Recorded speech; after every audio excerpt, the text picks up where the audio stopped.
സംസ്ഥാനത്തെ വെളിച്ചെണ്ണ വില 450 രൂപ കടന്നു. മൊത്ത വിപണിയിൽ വെളിച്ചെണ്ണ വില ഇപ്പോൾ 388 രൂപ വരെ എത്തിക്കഴിഞ്ഞു. ഓണം എത്തുമ്പോൾ വില ഇനിയും കൂടുമോ എന്ന ആശങ്ക ഉപഭോക്താക്കൾക്ക്. ശ്യാംകുമാർ തന്നെ വീണ്ടും ചേരുന്നു. ശ്യാമേ, വെളിച്ചെണ്ണ വില എങ്ങോട്ടായി പോകുന്നത്?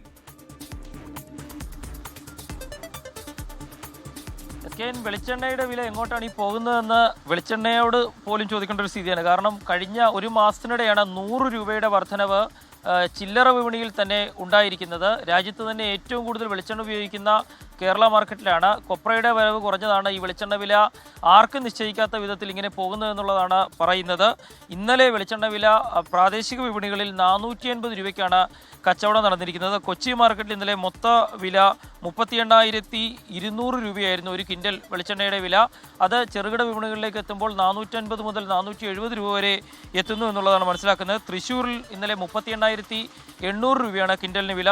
ഓണം അടുക്കുമ്പോൾ ഈ വെളിച്ചെണ്ണ വില 500 രൂപ കടക്കുമോ എന്നുള്ള ഒരു ആശങ്കയാണ് ഉയരുന്നത്. വീടുകളിൽ ഉൾപ്പെടെ ബദൽ മാർഗ്ഗങ്ങൾ തേടേണ്ട ഒരു സാഹചര്യത്തിലേക്കാണ് വെളിച്ചെണ്ണയുടെ വില വീടുകളെ കൊണ്ടുപോകുന്നത്. ശ്യാംകുമാറാണ് വിവരങ്ങൾ നൽകിയത്.